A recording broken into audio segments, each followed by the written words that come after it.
A Rádio Acadêmica apresenta Programa Cai na Prova? Literatura e Vestibular. Os principais vestibulares exigem a leitura e a compreensão de obras importantes da literatura. Por isso, vamos te ajudar analisando as características dos principais livros. Mas atenção, a leitura das obras é indispensável. Apresentação: Professora Natália Helena Wickmann. Oi, pessoal que nos acompanha pela Rádio Acadêmica, seja pelo site da rádio, pelo Facebook ou pelo canal no YouTube. Eu sou a professora Natália e a gente vai falar hoje sobre 3 sermões do Padre Antônio Vieira, que são os sermões pedidos no vestibular da Unicamp. Então, agora focalizando uma obra da Unicamp. Vou dar algumas informações contextuais sobre a questão do sermão, sobre o Padre Antônio Vieira, sobre o período, dessa publicação, e aí falamos dos 3 sermões. Quais são esses sermões, tá?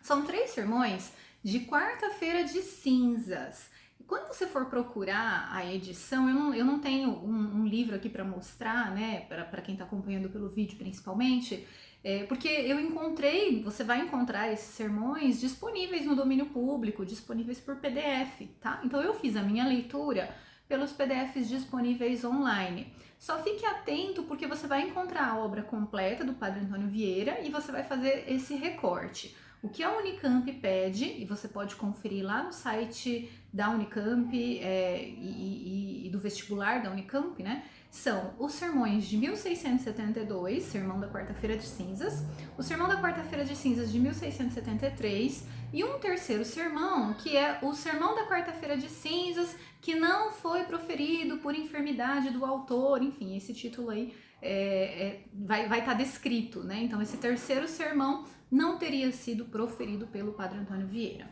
Os 3 vão tematizar o mesmo momento, a mesma questão, e é disso que nós vamos falar, ok? Então, primeiro vamos contextualizar o Padre Antônio Vieira. Nós estamos falando de século XVII, estamos falando do período que chamamos de barroco na literatura de língua portuguesa. E nós já falamos sobre esse período quando discutimos os poemas do Gregório de Matos, que estão na lista da FUVEST, tá?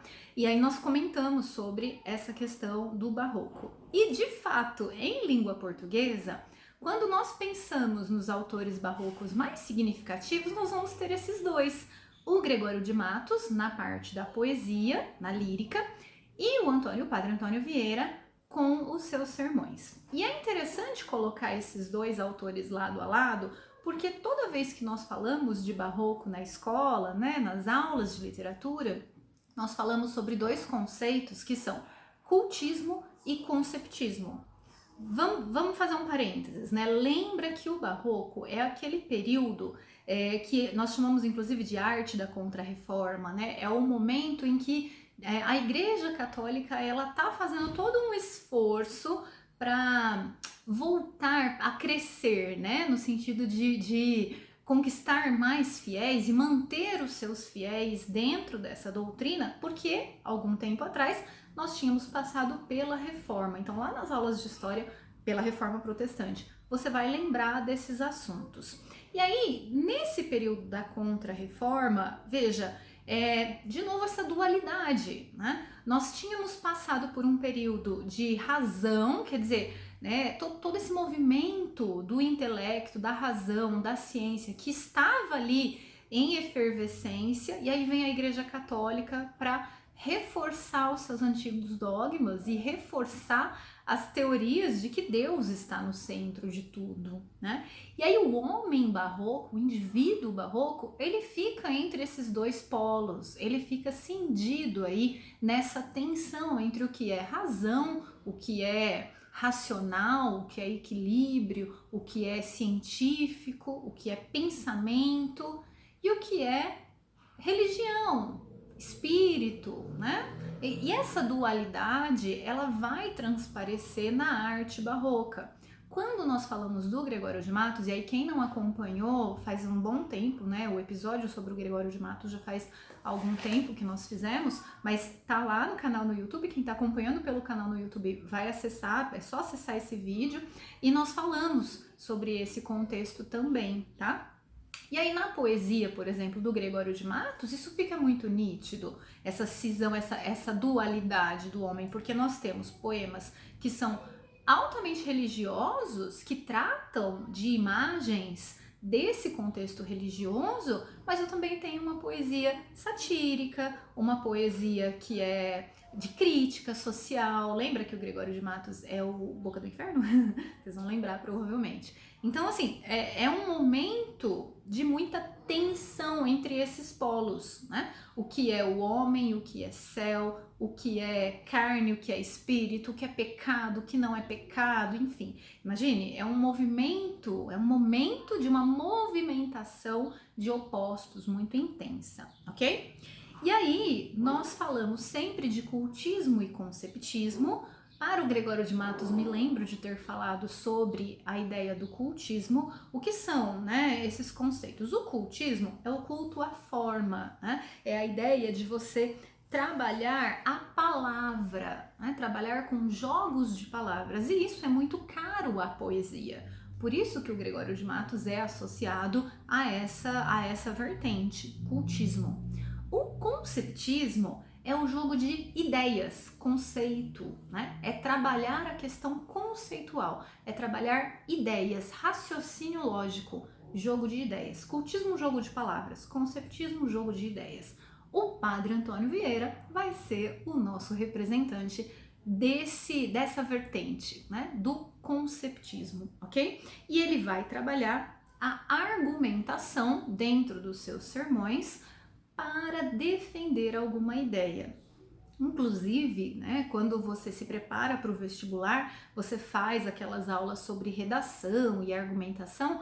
Ler o Padre Antônio Vieira pode ser muito proveitoso nesse sentido, sabe? De observar o formato da sua argumentação, o modo como essa argumentação acontece, porque o objetivo dele e do seu sermão é a persuasão. É claro que tem, assim, é um viés religioso, né? Tem um objetivo que é moralizante, vou falar disso também. Mas é interessante para ler e pensar nas suas estratégias argumentativas, na forma como a argumentação acontece. Inclusive, o Padre Antônio Vieira é extremamente conhecido por essa questão de retórica, né, de uma grandeza retórica no seu texto, tá? Então, tenha isso em mente. É um momento de uma crise intelectual, é um momento de conflitos envolvendo então essa religiosidade, essa retomada de uma espiritualidade, e ao mesmo tempo é um momento em que o indivíduo está lidando com a razão, entendendo, né, como funciona a ciência, tá?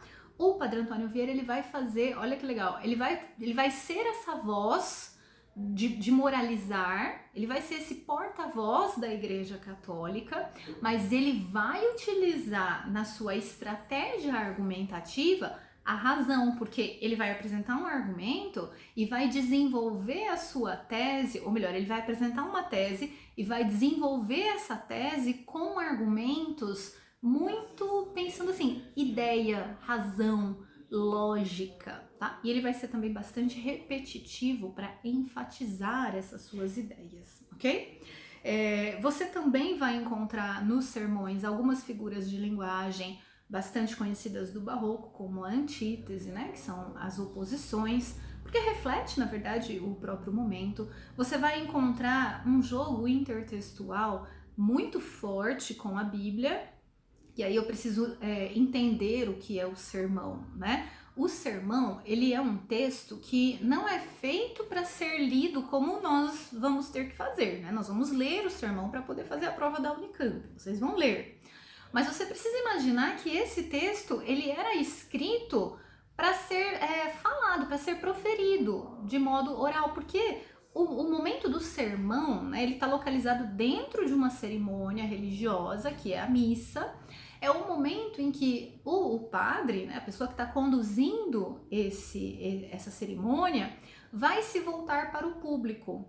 E aí nós estamos falando de século XVII, 1672, 1673, um período em que as missas eram proferidas em latim, inclusive no Brasil, né? É um momento ainda de uma construção incipiente da nossa nacionalidade.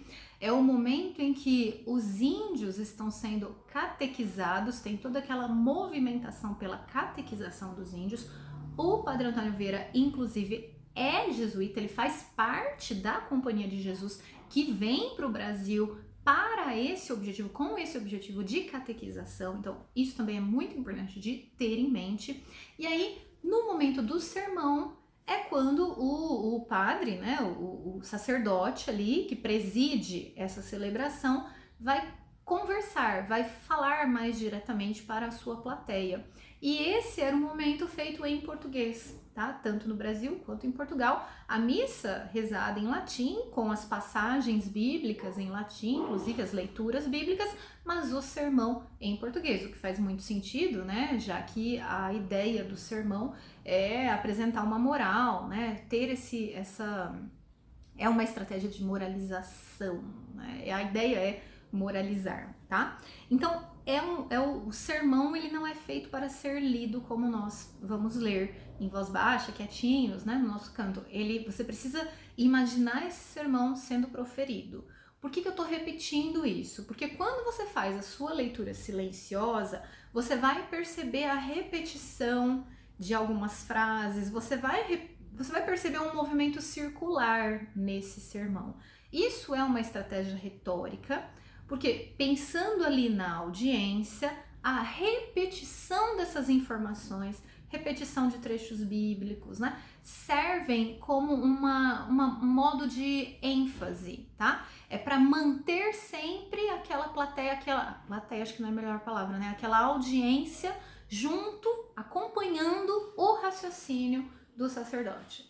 Percebe a lógica? A lógica é só, ele vai apresentar uma tese, ele vai desenvolver argumentos, tudo dentro, né, de uma estrutura religiosa, mas ele vai desenvolver argumentos para chegar naquela tese e para que você, a audiência que está ali ouvindo aquela missa, ouvindo aquele sermão, acompanhe e se convença daquele argumento e, portanto, da tese ao final, ele vai usar recursos como a repetição e a circularidade do seu texto. Ok? Então tenha isso em mente. O sermão, ele era concebido para ser lido em voz alta, proferido em voz alta para aquele público, ok?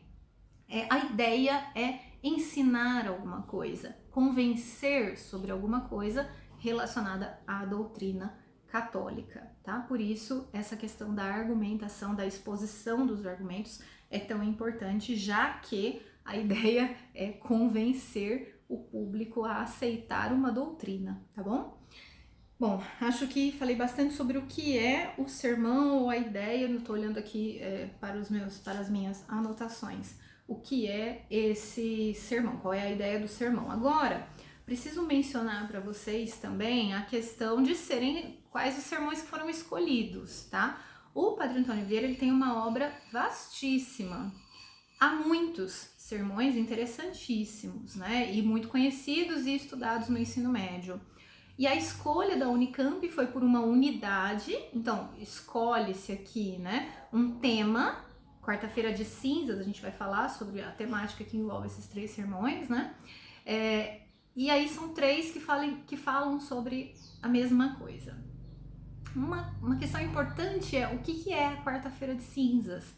E aí, é claro, né, eu fico pensando que se você for um praticante da religião católica ou conhece, passou pela catequese, enfim, talvez, né, você que está fazendo essa prova, esse vestibular, nessa condição, você tenha mais familiaridade, provavelmente terá mais familiaridade em entender o contexto em que a temática desses sermões foi inserida. Talvez isso, não sei, tô pensando aqui que talvez isso facilite até a sua interpretação. Para aquele candidato que não conhece a doutrina católica, não tem contato, é necessário entender o que é essa quarta-feira de cinzas para que essas coisas façam sentido.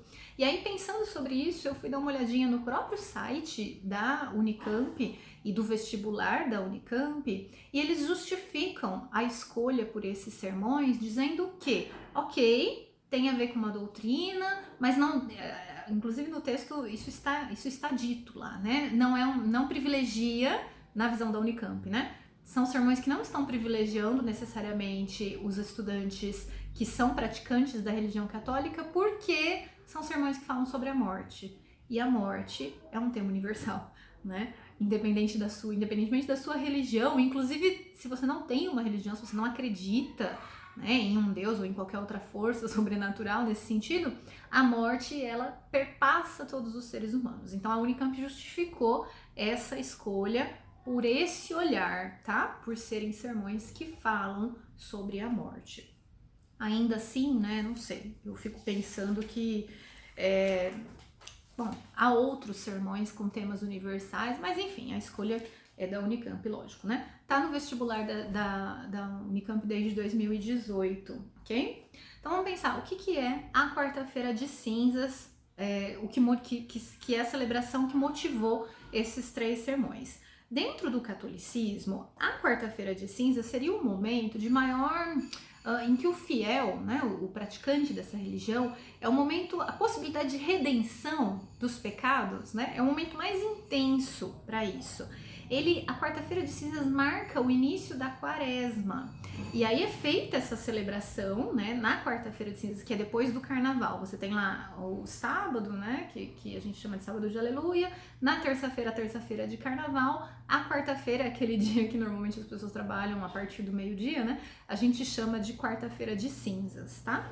Esse dia, ele é dedicado a iniciar um período de penitência, né? A quaresma são os 40 dias que antecedem a Páscoa. A Páscoa é a ressurreição de Cristo dentro dessa concepção, dentro dessa religião. Percebe, gente? Nós estamos falando de uma religião, né? De uma doutrina. E aí eu fico pensando, poxa, nem todo mundo, que lógico, né? Nem todos os candidatos que vão fazer o vestibular têm esse contato. Mas enfim, né? Tá aí, tá posto, vamos lidar com isso, tá bom? Então volto, ó. Quarta-feira de cinzas marca início de quaresma. Quaresma são 40 dias que para a religião católica é um período de penitência, para você se preparar para a Páscoa, para a ressurreição de Cristo, tá? E aí essa ideia de penitência, ela é bem importante. Muitas pessoas, inclusive, se privam de prazeres, né, de coisas que gostam, de comer alguma coisa que gosta. E muitas pessoas se privam do consumo da carne, né, para exercer essa penitência. É um momento que, dentro do catolicismo, exige uma oração mais intensa. Então você estaria mais voltado para essa religiosidade, ok? E a quarta-feira de cinzas, a missa, a celebração da quarta-feira de cinzas, ela é o pontapé inicial, ela marca esse início da penitência, da reflexão, da oração mais intensa, tá? Tenham isso em mente, porque vocês vão perceber que os sermões, eles vão tratar dessa necessidade de intensificar essa ideia de pensar a vida e pensar a morte. Na celebração da quarta-feira de cinzas, por isso que chama quarta-feira de cinzas, né? Aliás, por isso que se fala em cinzas, né? O celebrante, o padre, enfim, quem está presidindo a cerimônia, num determinado momento faz uma cruz, né? Na nossa fronte, na testa, com cinzas, tá? Que são, inclusive, cinzas das folhagens queimadas no Domingo de Ramos. Percebe, gente? É toda uma simbologia católica que... não sei, não que isso vai ser exigido no vestibular, mas, né, de alguma forma conhecer isso talvez te ajude a entender, não sei. Enfim, nesse momento em que as cinzas são colocadas na testa de quem tá ali nessa celebração, isso simboliza as suas cinzas. Nós, ao morrermos, nos tornamos cinzas, né? E é daí que parte o sermão, ou daí que partem os 3 sermões, ok?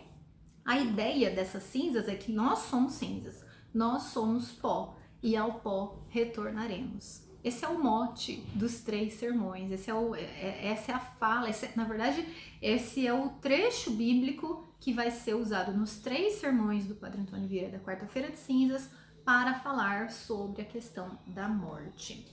Eu vou parar por aqui. Na próxima semana eu vou retomar daqui em diante. Acho que já temos informações contextuais o suficiente para tentarmos entender, clarear um pouquinho a leitura desses sermões, tá ok? Muito obrigada e até a próxima semana.